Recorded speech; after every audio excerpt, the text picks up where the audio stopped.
Le ua motu I le vasa le suinga ula na I le papa ia ua fofonga fo I le langi I le tātou tāpua inga o le nei tae au ia tāpena ina I le sunga I le whawhengainga ia le sunga semikueva whaito afi ia male e ka le sia e whakasai mo tā ia ua tātou whalongo longo fo I male tutoa I le whiau tau mōni moli o le nei tae au o se whamanatu tā ua ia o tātou wanga I atu mo le sāvalia o le ala o whiau mga luenga ia o le nei fo yaso whalole lape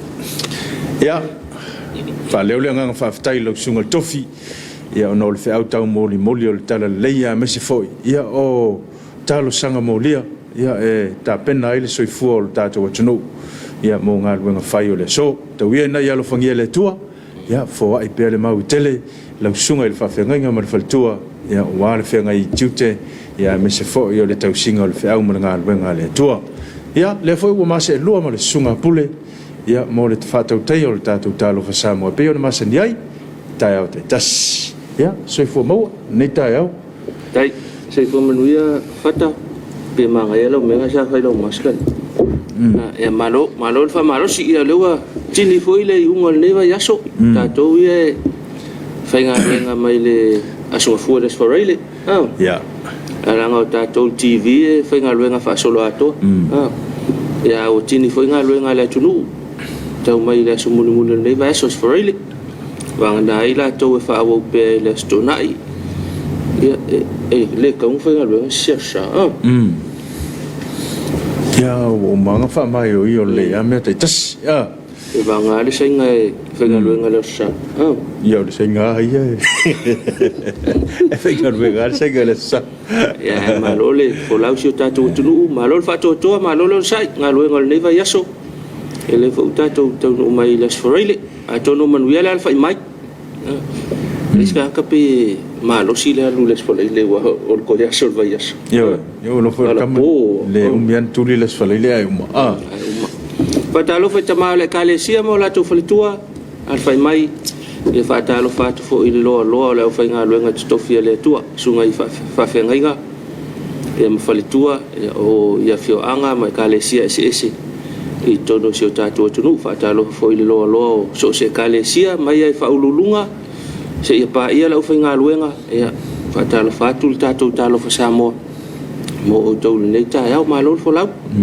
ia le lofa malanga le le tua ia le fua sopo mai tātou savalinga ia le mai le malama le nei sfreile o la so lua se fulu nei o me lua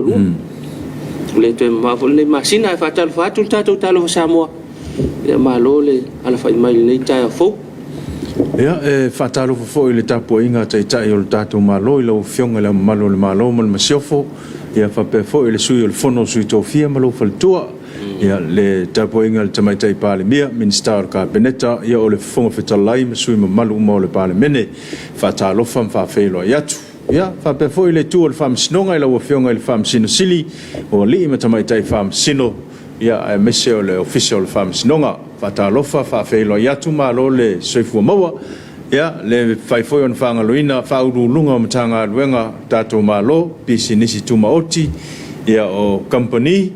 ia male mamalu o tātou atunu ia o lo whapea na tautuaina I so se whaivam so se tiute ia le foi wala whai mai nei tai au fau ia mo le amtali o whiau mga luenga o le nei yaso Talofa lava Talofa I le ala whai mai o tutuila mamanua malo le ala nei tai au fau mai ai whaurulunga o ainga o nuu ia male malo Talofa tu tātou Talofa Samoa pa angal tātou porkalamel nei ia mai tutuila manua Talofa fo I le mafuta mai o manono mapolima malo le ala mai Talofa atu ia le au whainga ruenga tapa au ainga ali mwhaipule ia se I o lava nei whanau ia Talofa atu malo le ala whaile nei tai fo Nei o tātou mātua pensione, ia mātou te Talofa fo I mwhawhelo iatu, mā lo le soifua maua, mā lo fo I le langi e mama, ia o I lātou lava o e Samoa I malai le whiau mana ngā luenga le atua, ia o lea ua mapuane, ia o whaia pe le whaiva, ia o le talo, ia matalo sia le ka le sia mana whiau, ia Talofa whawhelo iatu, whapea fo ina i tātou matua tausi. I no mawhioanga, ia e le ngata fo i Samoa nei, ia o atunu e mamau, ia whatalofa whawhelo i atu, malo fo i le pale, ia malo le onusai, whatalofa atu. Ia, sopo le whatalofa whatale au matua i mapwhangalele. Ia. Malo mafta mai, nau tātou matua mapwhangalele, whatalofa tamai te sama leo whai ngā luenga o ngā lulu ai. Ia whatalofa i le tapo inga, le ala whai mai,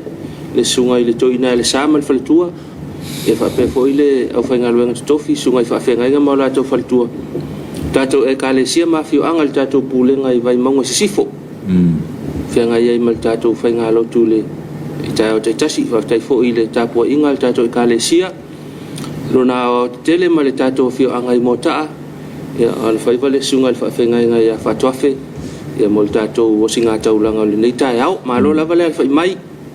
ma lo fo i tele au tangata lo wha mai pespesenga le tai au. Ia. Wha ma lo fo i au wha pese, ngā loenga wawa alua, ia awa tātou tāpua inga i le tai au ma le fiafi, whatalo whatu, ma lo le soifu manuia.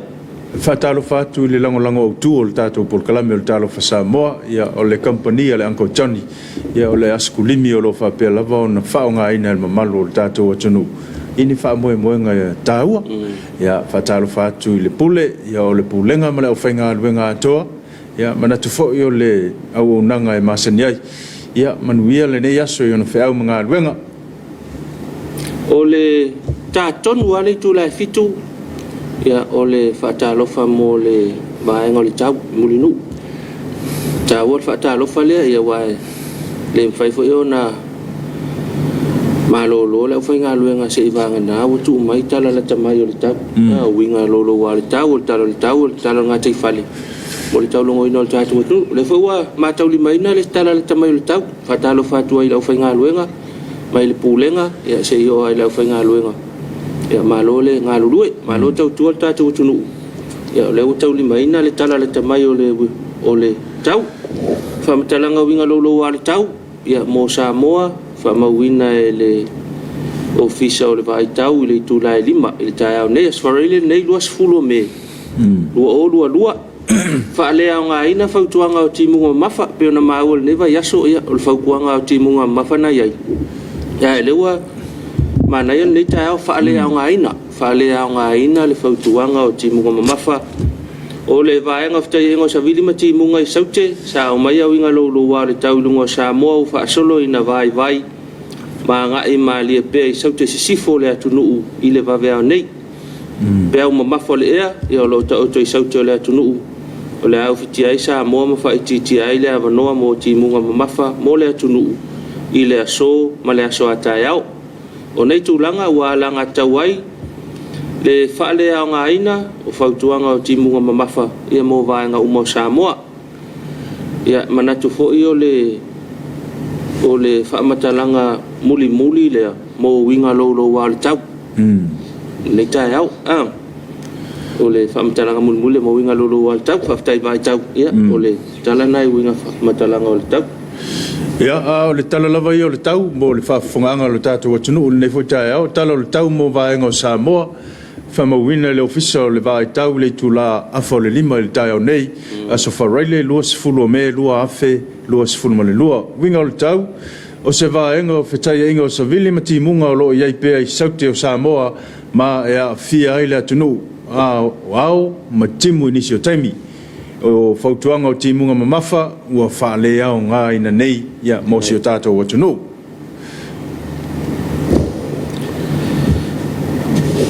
O le vainga lava ia mo polu ia i le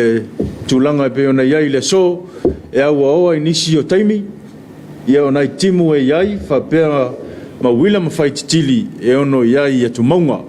O le vainga mo le aso ata e au ia a ngai atu mo le aso sa o le a aua oa inisi o taimi manai timu puu ia o le a iai. Mo le motele i salafai, mo le aso e aua oa inisi o taimi e iai whapea nai wila mawhaititili e ono iai i atu maunga. Mo le aso tōnai, whatase ma le aso sa ia o le a aua oa inisi o taimi manai timu puu ia o le a iai, o le tūlanga na o le a ta oto ali talo le tau ia mo nai o tātou motu ia e lua. a falsu tasi ya mau mai se sitala la tamai o le tau mo tato aga ino le yaso al tala mo nga tai fale tala mo nga tai fale fa ma wina le tula fa lima le tau ne le official vai tau aso farele nei luas fulu me lu fa nga tamai le mai luanga le poana nei o winga le tau mo nga tai fale o savili o le tua o loa savili mai tau te sae nga ele vai to lau savili mai matu sae o loa afia i pe nga tai fale nga o nga sami umo le tunu o nga sami umo Samoa baingan nga tai fale matu mo le so e angi le mata o polu po savili mai sae lua se fulu le toru sur kilomita le tula o ngalu tasi male 5 e o 2 mita le maurulunga mo le sto nai pe fa pe ta pena so fai vai le sto nai mo le ngata i fale le tula vai matu mo le sto nai o le angi savili o le mata o polu po savili mai sae anga ile vai to lau savili mai matu sae e se fulu 5 le 5 kilomita le tula o ngalu tasi male 5 ile 2 mita le maurulunga mo le ngata i fale le tu isaute o le atunu mo le aso e angi le mata o polu po savili mai sae e lua se fulu le tolu sur kilomita le tula o ngalu e tasi male 5 le 2 mita le maurunga mo le asto nai i le tu i matu le tu isaute o le angi savili le mata o polu savili mai sae anga i le vai to lau savili mai matu sae se fulu 5 le 5 kilomita le tula o ngalu e tasi male 5 i le 2 mita le maurunga o le tala leo le ngata i fale tala le tau ia fa pe foi fa matalanga winga lo wa le tau ia le wa tu ina mai le fisol tau ia mo tau lo ngoi no si tatu tunu fa le le nga fa tai mal fa talofa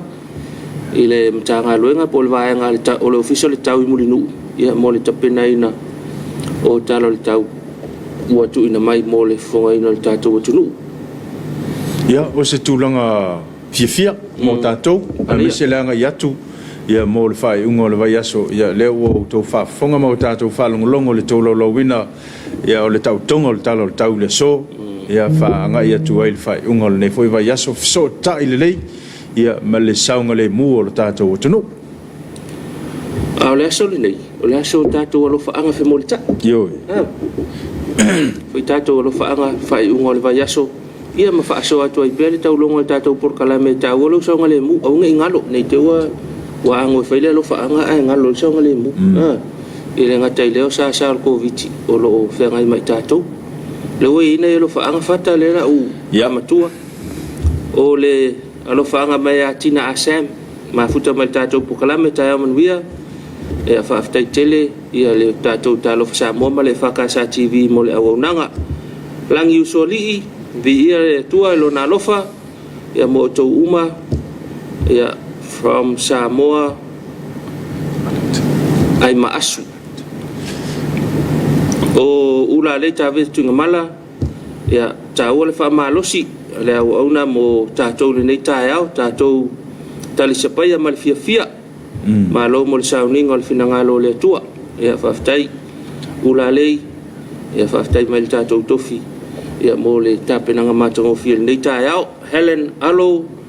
o ulunga ono ma futa fol tato por kal medita fa ftai mo fa ngalo tu matongo fil nei tai au vi ia le tua ia mo lo na lofa fa ftai Helen ma futa tato por kalame ia ma lo laval ma futa mai nei tai au lang usually le to ma futa mai hallelujah, praise the Lord. In Jesus name, amen. From Samoa forever, okay, my friend. God bless. Yeah. God bless you from Manu Ilangi ay maasu. Faftai anu Ilangi mafuta tatou por kalame malo lava mafuta mai o sia wifo fia vi ia le tua faftai lau sunga mo le folfola e faftai mo tatou tofi ia fatalo foi ile nei tai au fui tau le alo e faftai mo tau sanga molia tau sia tuai malo matou au mau ia tunu malulu ya manuia le fenga ia male valawina e alofa anga from Timaru in New Zealand ia ole wingal na o matou e fa muli nei le mafaina misi o tole te talo le o whainga luenga mta po inga le o matua o le winga na o tātou ai whaftai tele mafuta mai fui le tātou po kalame tegi mila ia mafuta mai fui le tātou po kalame ula leile wa whaftai mai ma lia pespesenga le tāau ma naia me uma sauninga o le atua ma tangofia tō ninga te unga o le malu ia tau alunga ma naia e whanau le lātou pese fia o le tāau ia le alofa o le atua ma naia ma lo whaftai mafuta tātou po kalame ia nei fatau nei alofa na lewa tau no mai mau foi nei alofa I nei foi tu o alofa anga e momoli mai a miu a mosa ia o momoli mai ona alofa anga ia mo le tātou tunu nei foi aso manuia fe au mga luenga Princess Malama ia tae au manuia le alofa o le silisili ese ia o whapeo na mafuta mai Arlington, Texas ia o longa winga o I Amerika o sunga le toina ma pensione i o sia e vile ia whatalofa mai whaftai tele le whatautoa ia a o lutia pia Samoa ma le atu lau le Komiti manuia le whai unga le neva yaso ia alofa atu fo I lau sunga I le tama pensione o siu taura papa ia o lo mafuta mai fo I pokino au kilani New Zealand Pokino ia o lo manuia ia momoli atu lo faanga o le tātou por kalame ese kia tu yoti ia so fo manuia le nei foi tai o fo moli mai ona lo faanga mo le tātou por kalame fa pena fo I lino pula ia o lo mafuta mai sini Australia ia o lo momoli mai foi ona lo faanga I le tātou atu mana ia inga o miu a mosa u toi fatalo fa mai ia ele ngata o le tofi ia ai fa pe fo ile ta sa se lua ile ne foi ta o fo o Isaia soalo ia fa felo mai fa talo fa mai ia ma o lo moli mai foi ona lo fa anga mo tato por kalame ia mo le foi lo fa anga o talo Samoa ia mo ne foi ta o pua fata ia good morning so from nuia lo sunga fa mo le si fa manuia tu das fa nau ia seutoangane ia toa oi mali I whangota whata o whenga a toa nafilo na 5 leon tausanga ia vi ia le atua ia tausanga tele ia ua maua oe le tuangane lo whanga mai a pua whata ia ma le whanau I New Zealand ma Australia ia manmia le nei aso a vei seu a vei seu o lo whapefoi o na mafuta mai tātou por kalame o le nei tae au ia o alofa anga foi na yona inga matua I whale alili ia alofa mai foi le sase lua o le nei tae au ia o alofa anga I momoli mai a veiseu ia Maria Wilfred o good morning from Auckland ia New Zealand ma alofa aftai ia se yuli pili matangi vangana fa pena foi ona mafuta mai ia fa felo mai le tātou por kalame ia ole nei foi tae au ia ma pele na tete leurua ia li etu ia o lo mafuta mai le tātou por kalame mai melepone I Australia moli mai ona lo faanga ia ma famani ia fo le tātou por kalame nei tae au ia manuel nei aso ona fe au ma lava singa o le afenga iai ia nisi na o lo faanga ua ma ua ku nei tu ia e foi nei alofa le uko sau I lau piko o ruta ta whaeono whaftai Reverend Semikueva mo le upu fola whaftai tātou au whai pesenga matango fie pi ia le alofa o le atua whaftai ruta ia mo alofa mo le whawhengainga ia ma le tātou au whai pese I mo taa Filippo Farani whaftai le whakasa TV mo le sauninga le nei tae au ua whitau I le malolo mai le ngā luenga o le po o lo saule sauninga ua toe vaai atu ai si o mātou nuu fale sai mo taa o lo mata atu nei au kilani New Zealand aftai Filippo mafuta tātou por kalame malonga lue langona le ua anga il fale fai se malolonga ia au fitau I le leilong malolo ia man fe au fo nei tae au fo man tuai le tātou nuu I mo taa ia sa mata tuai ia tonu na watia ele na tunu manaya o tina tala yo sia manaya pespesenga o le aso fou fa manuia tele le tua ile nei aso God bless fui tau le alo ia o lo mafuta mai foi tatou por kalame ruta te whaeono le whaatalofa mai le tātou nuu ma le awhio angai mo taa. Kaftai ruta, ea mo le whaatalofa isi o tātou nuu. O nuu poutoa, o mafuta mai fo le tātou porkalame. O tau pamatuu, whaliunga, whaafitai lau sunga, i le whawhengainga, o le whiau whaaleanganga o le neita e ao, a o anga atu le atu nuu i ngā luenga o le asofou, ai mai se fo i talo sanga, mo whaamanuianga. Pia pea le li, fo ai le malosi le tino, sili au penga whaaleanganga, wale soi fua foina, ia mo ia malana tala i le lei, manuia whaiva le nei aso, ma le weekend,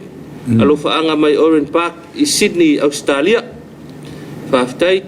te pamatuu mo alofa anga, ia whaafitai foi, ia mo alofa anga le tātou tofi. Tintala i o sia lau toi mafuta mai, ma alofa aftai tele lau sunga mo le whaamarisi au, le nei aso, whaamanuia atu le atua. O noise for lima, whaafitai rev, mo le upu fola le nei tae au, alofa atu. Whaafitai noise mafuta le tātou porkalame, e whaafitai foi mo alofa anga o le tātou tofi, nei tae au, te risa le pou toa, e o lo mafuta mai tātou porkalame, e whapea foi il whalitua e akupeta vai ngafa, malo le mafuta, malo le ala le nei tae au,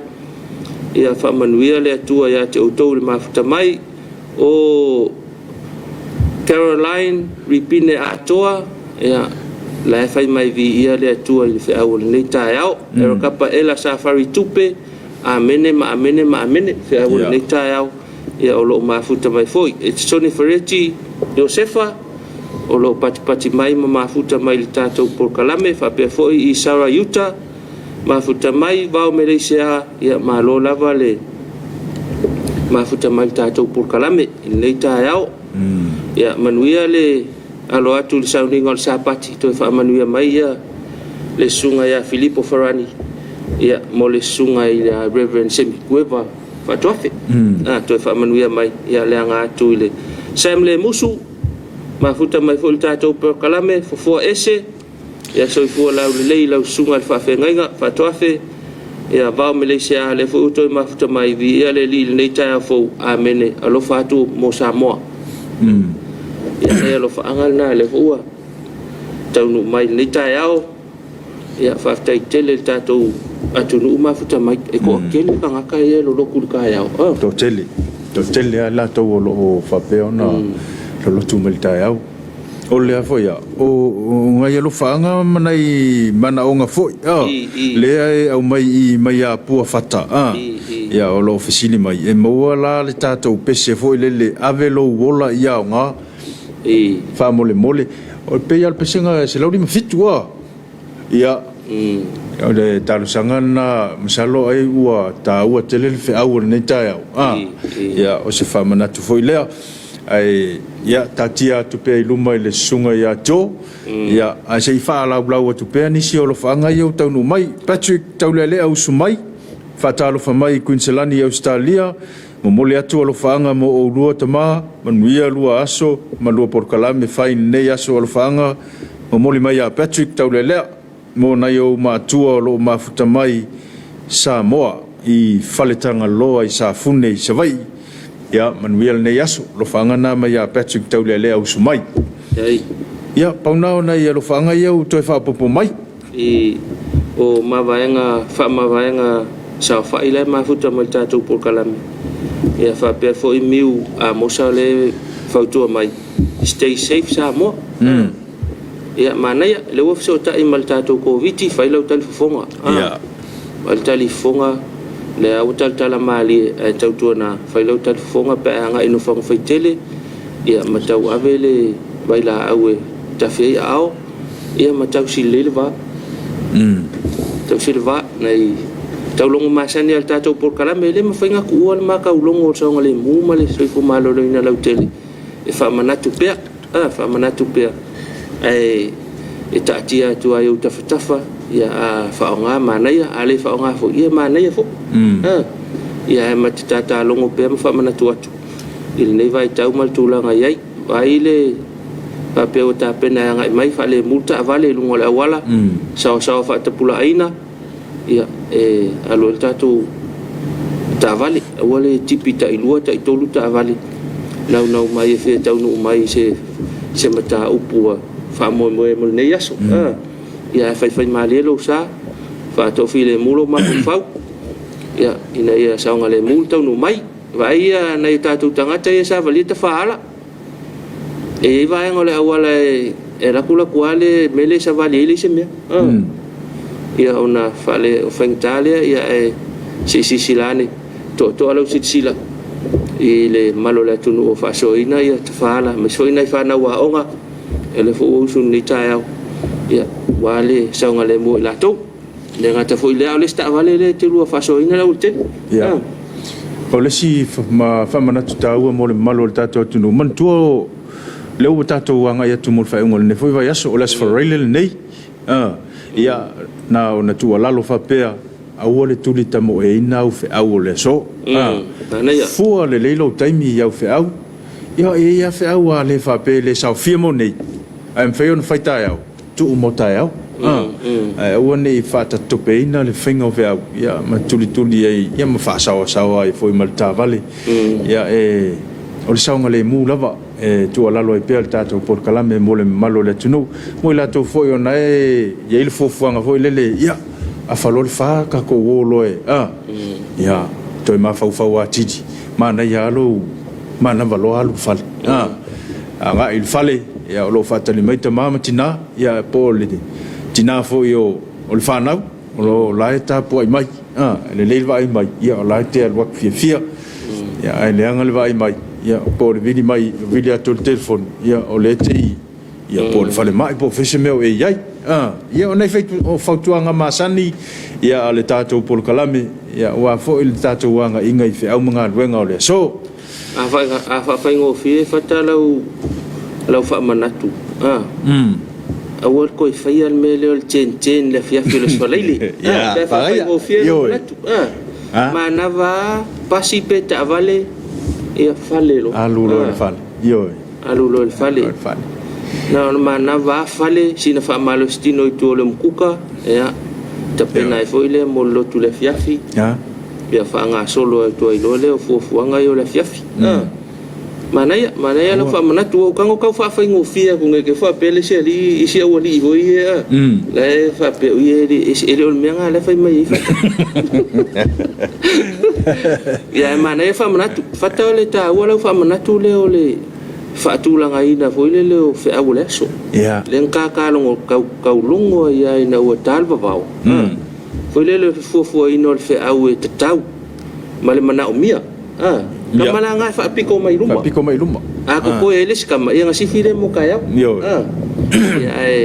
mana fa mana tu ne ya so wa pupu awol tu tamo ia e te wa ngai ke wa se la ku ya ma fa mai ko inga yo kai fango ia fa so le ia fa o le ia so e foi na mana ia foi le po ele moi ia ma fa po a fa o le asfo ia mo lo fa lo talo ia fa lo le malolonga ala madka ia fa so lo yo ia tonu foi o foi le mana fa na tofata le pe so angi ile kausinga sanga le mu wa vesi lo ma fa le ngalo lo sanga le mu lo sanga le mu ko alma fa ia ele le yang fa so ma ko file mu yo o le sia foi me le ia la kanga ku telefoni mili telefoni ia man tu sanga e aberta vale ma ia la wa vesi alo ma fa ma fa telefoni angolo anga il telefoni le fai ia le lo esel me la wa nga ilta ia te ia wa leonga ia onai fautuanga tatia pe yo taf nga ia faunga a leonga ia toi fa foi me ia ma o le tu ala lo tato por kalame ole onai fa la vela na taulongo mai o ilta vale na la ve se me pui pa ile ma son tene e volta vale na la ve I bailele ia po le malaul ia ia au foi le mo fa la velave peia o fa la velave ma faina va o ia o fa la velave faina va o ia wa tu por fa la velave e o fata mala e wala fata mala wale ma fa ule tawa ve no tava ia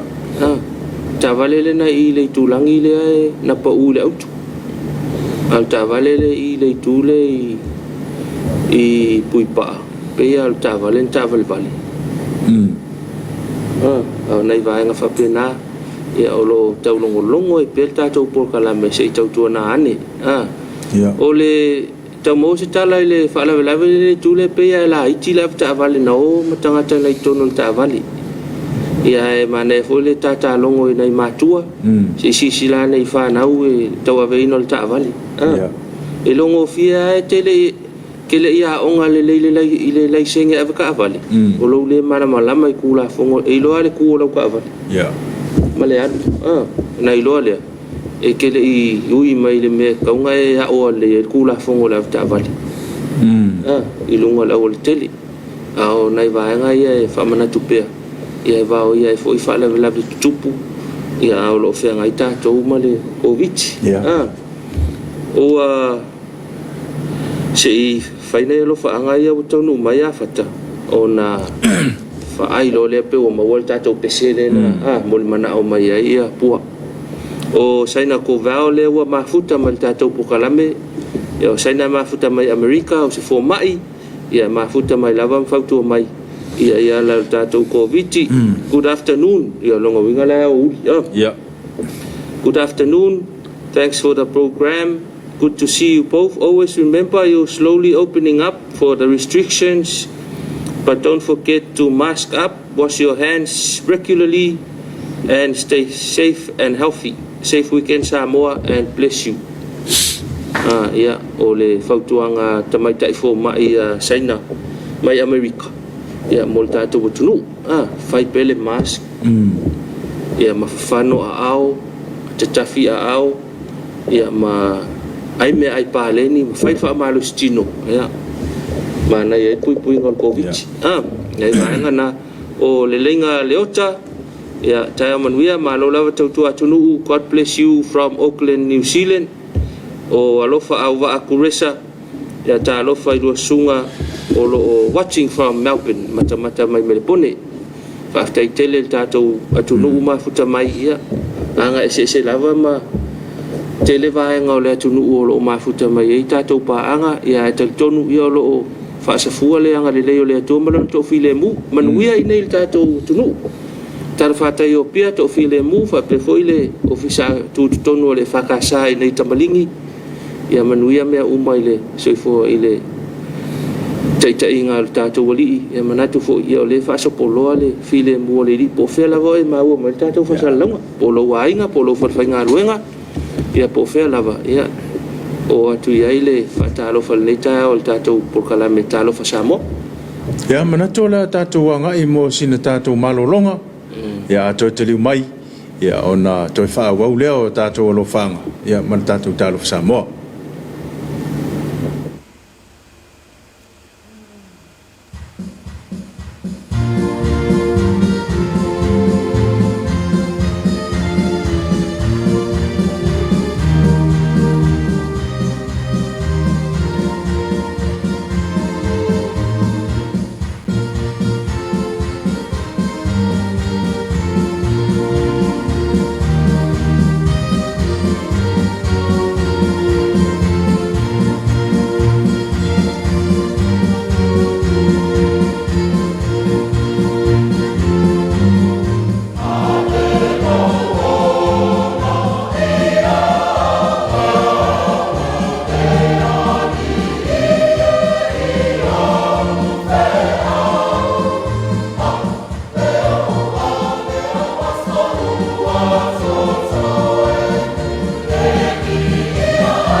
Tôi taliu mai tātou por kalame le tai ao ia ua tolu minute te ai le tulai fitu tātou ofisa autu ia masio tātou atunu pele o Samoa malo le whapeto a mau mai tātou whasalalonga ia malo lava le alan le tai ao ia atunu fo ia inisi ua te meo le awa uli ia po uanga i fo i le afiafi whatalo whatu pele tātou talo fa Samoa malo whatu atua ia le toa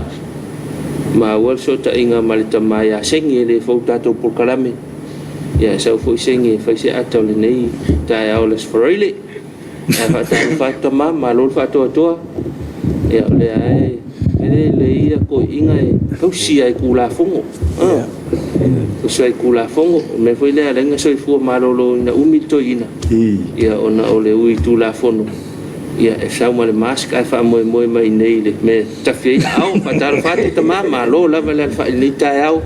e le foi vai a tu sulo le tino e lo mo pelo malos se fa mo la ka lo fai o ia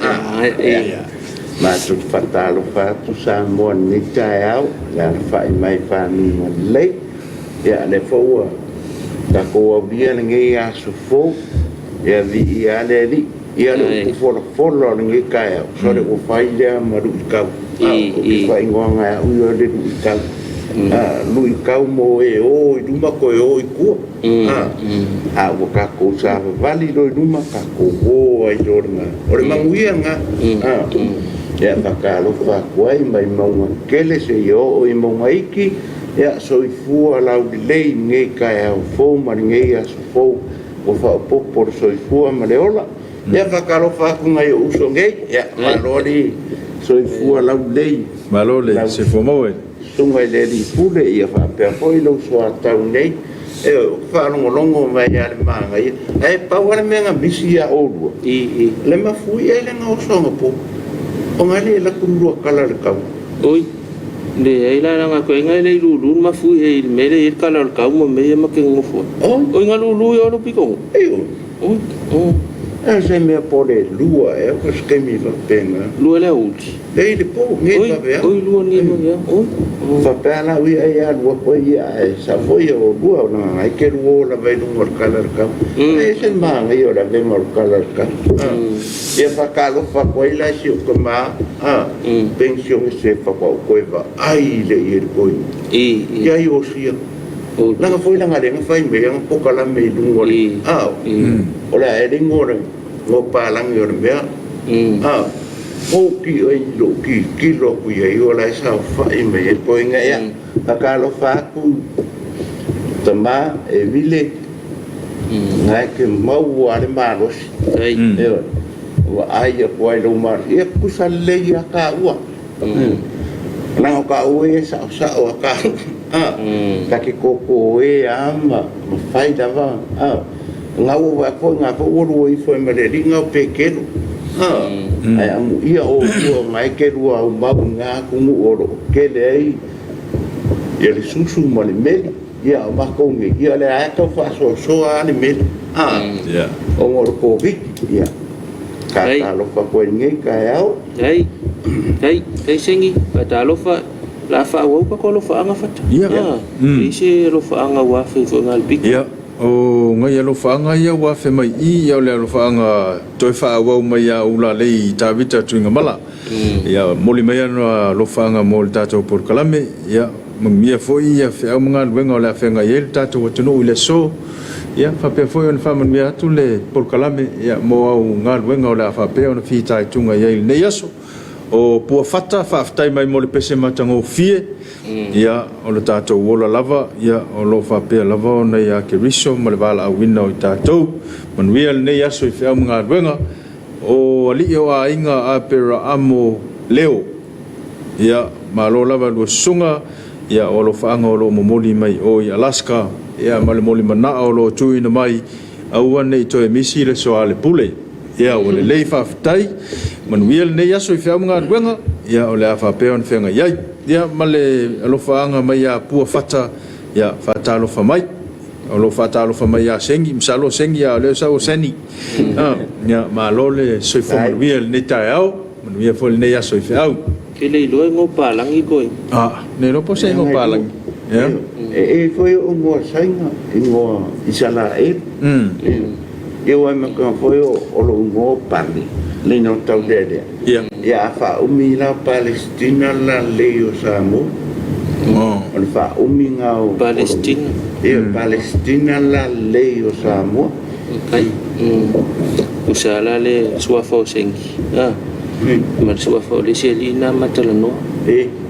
matalano ke de masangi ia le o ina lu suafo o motul val senga o Talofa ya Samoa esa leo so paulo fa maruru la tunu ona o le soale pule mana tu le ma o to te la tunu ya sa la tu le fa silanga tato por kala me fa fisura ulama ia fa sila ile le o tato soale pule pe ona ia ile so lulu taitas ia ona oni tu no o le a foi par kala me foi ni tu no o le fionga I le taitai o le tato vanga fa fai o le a foi nga tonu ia ile por kala me ile po le afiafi ma le afiafi ia mani si foi ia tulanga le malufia o le fai fa tino tato so al pule fa malulu atu le mai moanga tato tunu sa mone ma tunu mau ia ona wale ma ua sa fa sa la watu tato por kala me afiafi sulo lama le taunu wai o tato so al pule le solulu o nei ia e taunu la tato so al pule nei taunu tato po kala me nei ia to e fa malulu atu ona wa misi tato po kala me le solulu ia kongu fo e ka ua fa misi o fiki ka polo ia ko foi e ka pala ko inga ko fiki fo le fa ko ole e cerco viki e sele ngi ngai ka o meu manga e bua o meu ka ua le muri ka le la go ia to no le afaina ia si tato tunu ia ona ole tato por kalame ole pole ia fa so atu lava tato o nanga televisia lo ainga ia tato por kalame ia e fu fo ile no ila to fa to no ina ia va nga taua ai ole pole ia e fa to ni lava tato por kalame ga ka sili mai ngara ku por kalame le ko fe ia ole pole ia wa tele taua mo na tanga tato tunu ia manatu fo wa lava il silfia ia itulanga ma ia ingo poilele o por kalame malolo to toi patina e mai fa pena silfia fo isi tato tunu ai ole pole ia atonu fo mo sina avanoa ia tato silsila ile nganu o Samoa ola ola ia tunu mamau tato siva ila wafi le ola yo ya wa le no foi mai ka wa idenga sa wa ia le faiona tineia le solo le nganu ia fa Samoa po feal me anga il Samoa e ola le nganu Samoa o siva ia Samoa ia solo ya siva ma va nga fa pena ya na fa mana tua le kama sia ma va nga na le foi ya e ma no foi fa kai foi ya va nga ai peila o soa le pule ale o le mangai o le pokalame le al TV se o so o mai lalo o le ai a se vai pangoa langi le yo o ku e fasala una TV lu e ala le soa le pule o mana mai fo wa sila pia e fo ie e fo ie kama whanga ua a Samoa no ia nguma me kuku ma me o le ake kuku ma me le kuku mana o kulanga whapenga o le ka ua ngā o le TV le ua maua o mai ngei maukala ma ngei me kupu i Samoa ye wale e baku le TV lua langa fisosoangi whasalau ala foi o mai foi fa foi la fo mai kupela ko ai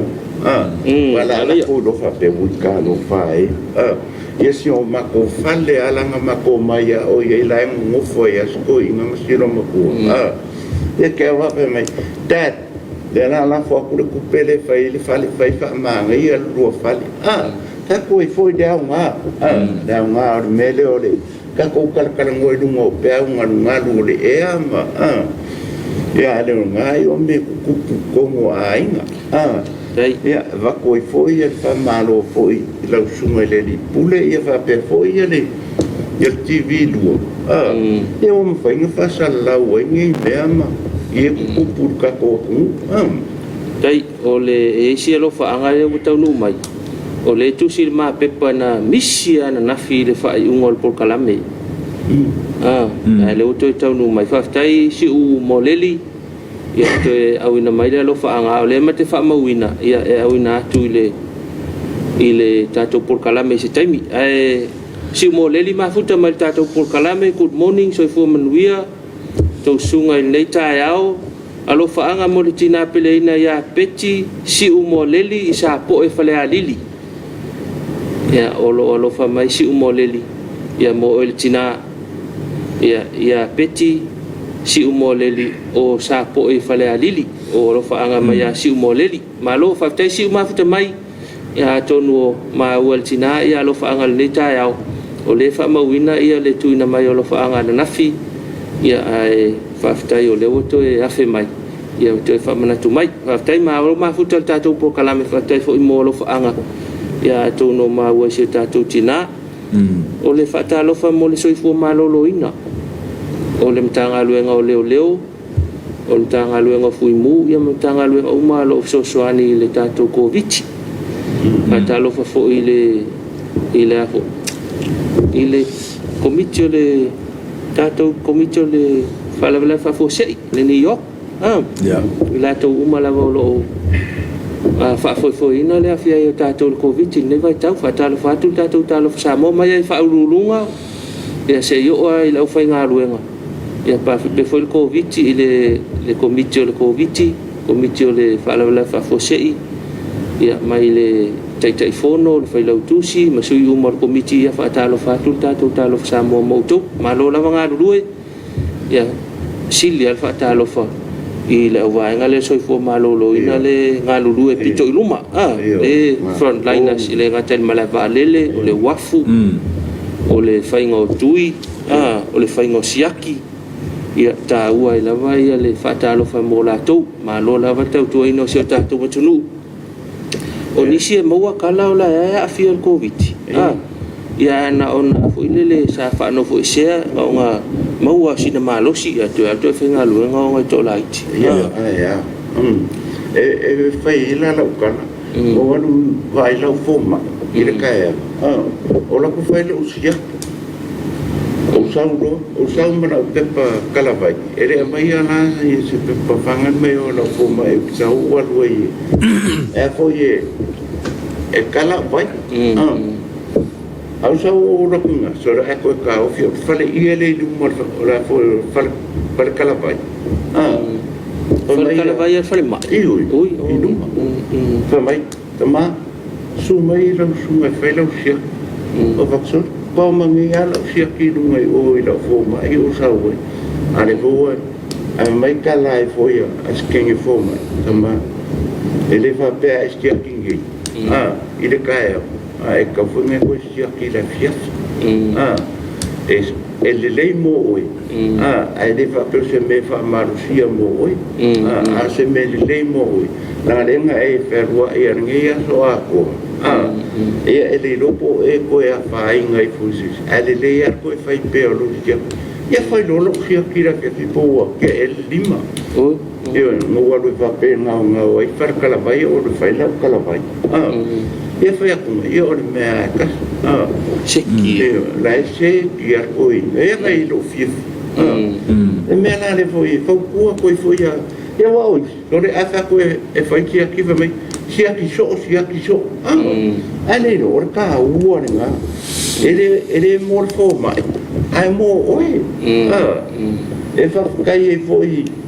e le foi makanga luenga makana la ko ia fa mai ele la ko ka ki nga ele ao marepo eu se ao kai lusu fai ku la fai nga luenga ia ele o mau le se malo longa o ngor ka ko inga la vola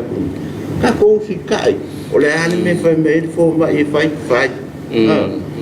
e ai le fa pe a fai me fo ma ia la fu fa ia ku ka ko mai ma e ama e o ku la na fa penga malo va stai ia o le fatalo fo i ne tatu paanga ia inga luenga fa vai taimi o lo mafta mai New Zealand Australia le mfai lava on fanga loina ia lo to awai mai tatu sauninga lo to tai au mala fiafi ia manatu fo na o ta pena mo fe amunga luenga le so tatu na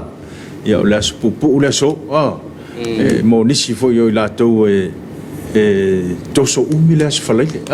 wa ia ise toso umia ele sivaanga ia ka sfulua ia ka ko malolo ia tautua na manatua mai tamama tina ne foi vai aso ia i lau fa soa ia mane sa uni atu mo fai un vai aso mo le sa ka ko wo mai le rotu ia ta ua na ia mo tato pa anga ia tunu e mau ali pos o lo que fanno mo o le sa uone di lo fatto fa ora su mi fa per una la scuola ara fa pu ele di la scuola ai tu ma sangi ya kasu dua walu fare ya ole pe alanga e foi lele que le fa ku na la sa no mai fata pupu ya o lo manatu o le fa winga ina na istanga toles folile o le aso usa wa ole Friday fa palang ya ile si palang inga ka o le Friday flight lai lele saungi lele ya kusala les falai le aya ya ngale lele an me fa ke ale mo lele kwa ma lele la ko fa la ke la ngaf so ka idole man manatu fata lele tua la tu lo allo fai pu lo ya aya ala wa umanga pangi da forfa ala wa ya sa wa mene tawa ya ko inga te wa se o mele fai le tawa lucia lele tu lo ala ve lo fang pom pa ulo ila ya aya ya o le ale la sa olma ya talafata ala wi foi mauna ya ila spupu oi foi na mola pro foi o lele lo le aila te mana te lele la ma foi o e eu ki liva o le asforili awala al fa le ki liva nei te wa so lia tu la fondo ia alu pe o ile sa fa pula o le fa o le lo fa anga mal fa ta lo fa mo ila tu malava fa mna tu no la tu wa so fu la so nei viele lo fo le tua ia wau le mai la so nei ia e fa mna tu ai la so fu ia via foi le tu le tau singa ma le leonga ia fa pe foi a tale ni fo ai ile so fu ma le ola ia fa manu yang al tatu Talofa Samoa ia manu ia tele la le so fu sang po le tu le malo silitino o tale ni fo ina o ngava ia fa pe ni sia stele so fu ma le ola ia wa maftanga ia inga le kale sia ma le nu manu ia tele to so fu le ngata fo ile ia ni si fa mo ta pena mo le yaso ia fa pe ko ile anga tu le fa un le va yaso ia mo le fa mo nga o ia ai lo fa tu ta to por kalame o ani fa mo nga o ta pena ia ta tona a wona in misile askulimi le Uncle John ya tau lunga ia o fa mo ngo le fa pe whainga le swhanau ia te tau ana ia se eskulimi ia tau rua mo le tau maftanga o le awhapea na tāpena ina ia o lo whaanga mamuli atu mo nei o tātou tamama tina i tāpenanga ia e me se fo i o lea la tāpena ia whanau mo a o onga ia e me se fo i o lato mea onga sa whapea tu i nātu lewa yaso ia se toi sila sila e tamama tina po umo na tāpena ia tāpenanga ia whanau ia ai mamuli loa i o il whalea onga i whaia onga ia wa fo i lato fo i pitola au ai manu ia telele anga i atu mo le whai ungo le neva yaso o ani fuafuanga le whai ungo le vai yaso pe te anga i whaia wai ai alwa anga fo i lele pale mawhata e alwa anga fo i whai ungo le vai so ia sika koko fo i whaisinga kama i relax like titi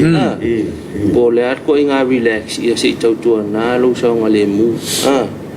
pe o Samoa nei po atunu e mamau ia se tautua na ne saunga le mu awa fo i wha o vanga le relax awa le over relax awa pe awa e relax ia awa le venga ta vale momoli le lei o le mele te mana o te anga ai ia mato e piki mai ai oi ia awa te tau aveina ta vale pe afa pe tau mafa avana nei man fa ungol va yaso ia le ngata ia tato i Samoa nei fa pe po tato pa anga ia tulu e mau wa fuanga fa ungol va yaso ia tau longo la val Talofa Samoa ia bailo saunga le mu ele ia le fia ia fia fa ketiano o lo fo ke me anga ia il fale ia anga lo fo il fale ar fau ma ngai ala ska ko ala ava pe la wo if you relax ta ku de le lo sa fale ai o sol taxi alu e ka fau e sa taxi ka man mangui o lo wan lo sa eu amo que me le relax ele fa pe ma se du nga uma kwa de do fa no ko ma nga ya do ya kai fo su wala ya fo ido o ngala de ku po ido fa la la ai ku de le lo wala ido moka ai vili le teki e anu ki ka fao e ko fo i mai e sa o ngale mu e ke ala i for kai au e ki kiropla sa fa i mai ka mai e ar me do le ala amerika o ki kilo unga o ili mela ki kilo yema e o te ne fa de ko na e le na ki kilo ni ar mela le ki kilo ko ka ngo ko ka ngo u me que eu vou esse é meu que mana ia asa ma ko ia ku wala ai do que fia ka fao de lei a lu sai lu fale ia anu ki ka fa eu ka fa fo ninguém vai que a mo singa lua du fale mo fa ma lu stino lu fale se fer coupe mo kael ia Wai o ro wana isi mea ngā reke le ngei ia whawhitau. O le malang mā kore, o le kai alos konga, ena uwhai aku ia loma kua. Wa ai o kai ao ula fonga. Imi, ale mako mā whukanga ma. Ia e waila le uso inu ngā lefkau. Tau roa o le ama le a iang kupo e lori ma le vivesi. Sau roa whai ngā. Alesa relax a po. Sau roa whai ngā ruanga wha moe e ai kā lafu se kupe le pos. La kule pos e ai kā lafu se kupe ave se kau whai eni. Fo e pawhi kā uri a wawe mea pos. Ko komi anga fia e ai kā lafu mi. Ni se me wapenga. Ia rua kulo le whale koe whai mai lo marikinga. Kupu lo marivestinga. Ia po le anu foi fale a. Wale. Wale fale. Sa oi story na oi. La tuta mai asi hoi le fiafi. Malo o mai la ia ala kurko inga ala tuia le fa fenga inga mau atu la ingu fangol ko inga. Ia wale se alo fangar ko inga o fa sanga ai male. Tama pe fer ka tama ia ai ko kilo o le pusa a ko le ia tama ia o singa fa mangong ia pusa a ko le fa ele pusa a ko se fa mangong inga se causa ia ia e male fa tu o me kup Wale na nginga ngafai aku kai ke wa me ngo kasawai. Oh iya. Naya dia nga ini uko ko ko kilo ko le mahalosi sa halu vale ia me. Oi o le mele ke kalango sa wai o le pa ua mea. Male kilo le idi. Eu ngo ia. Eu ole na kompanya ki diva. Ki diva awang iko eleanga ele manuia eleanga ele bua ila so foi ku nga so vai pa unga me ngale pa ku unga la ku bau pa par ku unga fa sanga le nga me fa pena ya pa ku unga ke abole aru ola ngor ko wa ko fanga ola ko ai me mana ya pena ka pena ima va ai ya ka ko fola ya fafu ya ai mbita la fa nang o ka vale fa fori so ya ai awala se e ke o ngaro pengale pe o va kulunga pore o kors fulu ele o ka hola we ruki e fa pe a o va le la we ke o awala lo so samo ya ma kuwa ke ba ai kuwa ia fanga I la ve akava ele ko kusa mana ve akava de ka ko ya ai ko kuwa ngama o ko ya le fa tua fa pe ma mau nga ia o ma mau se fa pia ma oe ya nga lo sa lava ka causa pusa e anu fa no ko kuai ma miki ia ma makage makamaki a worfe wa ai ka kuwa nga foi ma o kotina ko ke roro wa ingu duar ko inga se I ror ki o ka vale a avenga se I ror ki o ka vale a avenga ele se me foi pisa e peasu te pisa pe a ka se ala kala ele se pe pelo no me nga efectina ke le ro fengi me per wa I o ai mai foi a ruki mai po fenga nga sa ku we na ngode de rengi o me nga fo we ngu lau dua manaya den ko mo fo rim ko ma ho sa o si lo ma ko manai fa tuanga o le tau o le tuana lo le tamaya sengi e tamaya pale o sa no mai fo I lona silfia lau tele o ngai mea ya al meta wa pe aku fa ke siang o la u fa ke siang o salamo o salamo male salamo pakai o salamo so foi wala ma o salamo le ya ai wala ki ngai u por salamo wa fai ba lo fagao ya manatua tani tu la valu tau me si ta tu por kalame ya wa ia fai va matiu te lo fa wa le nei va nga le taiao ia au mai le nga le tua ta tu ta pena mo fa I ngol le va ya so ia ta tu fai mal fa tete vai lo sa nga le mu lo tele ya vai lo so fo malo lo ina lo tele no covid tau longo la va por kalame ina ia so fo malo lo ina le ia fa pe fo ina sa nga le mu I me ole a ia I ne yaso tu le talo ne yaso awale fai me tane yang sala awale no foi tala awale ngoi mai le tua manuel ne yaso ya manatu le tau lunga la le tato por kalame le Talofa Samoa ya e momoli la vale nga fa ftai tele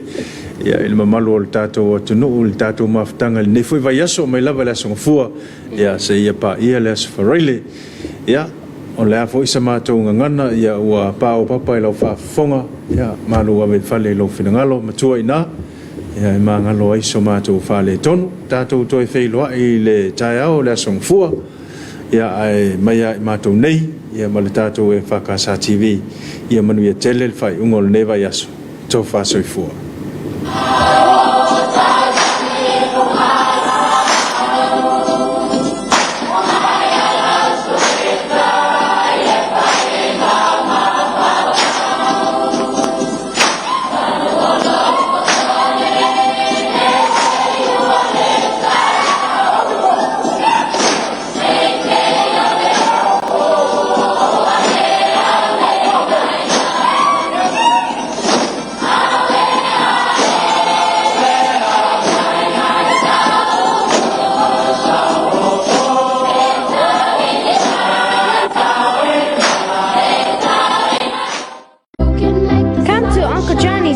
cream factory at Vaitele for some yummy ice cream. There's lots of flavors to choose from. What's your favorite? I don't know, they're all so yummy. The ice cream comes in lots of sizes. Uncle Johnny's sundaes are good for me. And my favorite, ice balls. I like the rainbow colors. Hey, they got cordials too. And one are for Daddy. And they're so nice, they bring it to your door. Hey, Mom, let's go to Uncle Johnny's ice cream factory. You know, they open every day. Uncle Johnny's ice cream, available now from the factory shop at Vaitele or at your favorite store. O le nei whaama i al COVID-19 iwa ua awhia i vaenga tāua o le soifua o sa uma.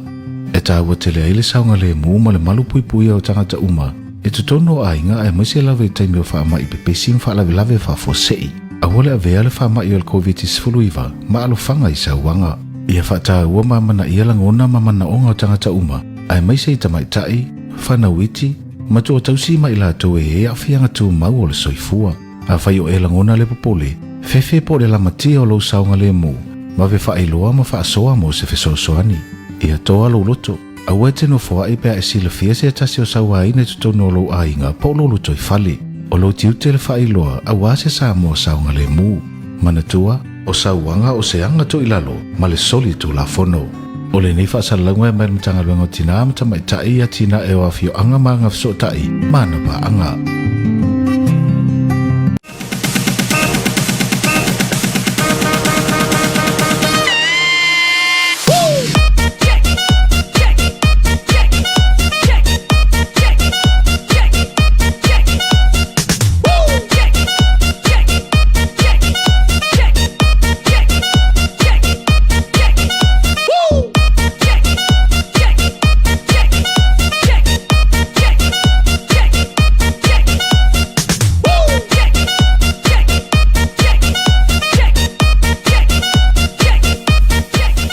Pasilsilanga mai le matanga luenga o le soifua maloloina.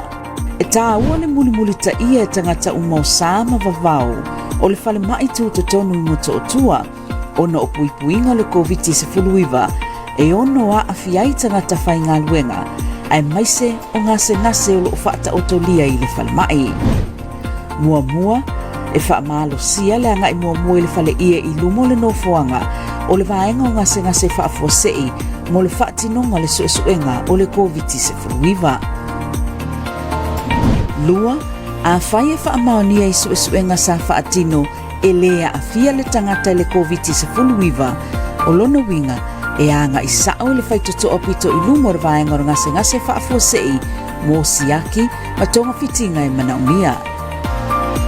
Tolu, a whai e whaamaonia wa a fia le tangata le COVID-19 e tatau na nga isao i le whaitoto ai le tuanga vale o le vaenga o ngase whaafosei mo siaki ma tonga fitinga e manaumia. Mo ngase whaafosei e manaumia i le vave vaai o se fōma i mo tonga fitinga o lona winga e anga isao i le whaitoto o pito i tua i le tūtau matau o le vaenga o ngase whaafosei. Whaamole e whaamalo sia le whai o le tali fifonga ma whaailoa le pepatui o le COVID-19 pe a ngai i le whale mai.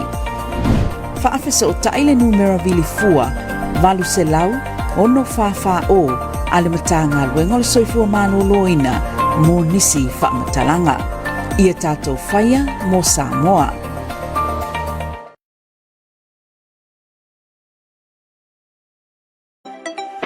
Talofa, Samoa. Do you know that you can check your water bill and access other SWA services from anywhere? Even from the safety of your home. Yes, introducing Samoa Water Authority's e-water, where you can check and download your water bill, check your payment history, calculate your water bill, and also link to multiple accounts. Register using this link, which can also be found on our Facebook page and website. You will need the correct account name, number, and your meter number. This can be found on your SWA water bill invoice. So register now and stay safe. Thinking customers, Samoa Water Authority.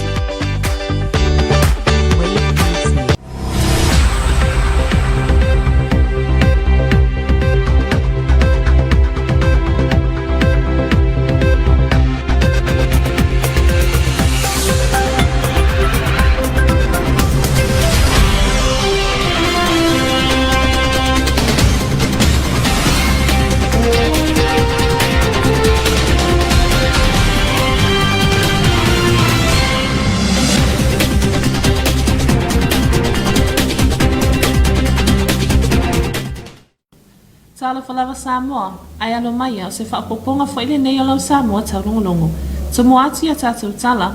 o le tāua le nofo sao ni uni i teimi uma, o le whaamua mua, ma le mauti noa o le tali atu, o le manu lau tile o se pol kalame whaalau iloa, o loo whaanga sono le vai aso nei, le motu tele i sana whai, e peo na ngalulu e le ofiso wa ai tau, o le ofiso tine mo, manisi o paanga, o se atoanga le nei o le ripoti. O le una ia peo le silafia ma le lo tātou tangata, inga yo inga mata penanga e tali atuai a fianga swinga o ngongo le tau, ma whaalawe lawe whaale nātura, le sini au tūle o se por kalame whaalawi lo o whaanga solo le vai aso nei, inisio a fio anga ile motu i sana whai, o lea por kalame tāua o whaatautai lea le ofiso wa ai tau, whaapele langolanga sua le ofiso tine mu, ma whaalawe lawe tutupu whaafua sei, panisio pa anga o lo anga le lei, a wale una i o lea whaamoe moe tāua. Por kalame i whakasolo te minis,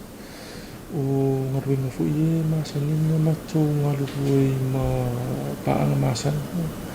le whaatinoi, e whaalawi loa fu i la ia le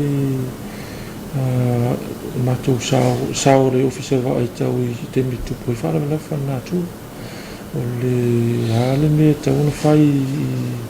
te mitu po i le tsunami, o hame tau na whai te mitu po i la whame whapena. Le ala o whatu a toi amata fu i ngaruenga ni tau sang, o whakua uma ia le wawao pe na whenga i matatou tunu. Ia, o le foi la o mola wanoa e toi whaanga solo ia po kalame. O le po kalame whaalawi lolo o whaanga solo, saunoa a whaese, e le o se po kalame e fou, o le po kalame wa lewa na whaanga solo i tau sanga taitasi, na ia sanga una ia i pia le nofo sila fia si o tātou watu nuu, i tapenanga e ao na whai, pe hao i na whisanga i tātou ma mala whaane nātura. O po kalame e le o ni po kalame fou, o le whana ngaru e ia, e le ofisa wa ai tau, matanga ruenga ma paanga maso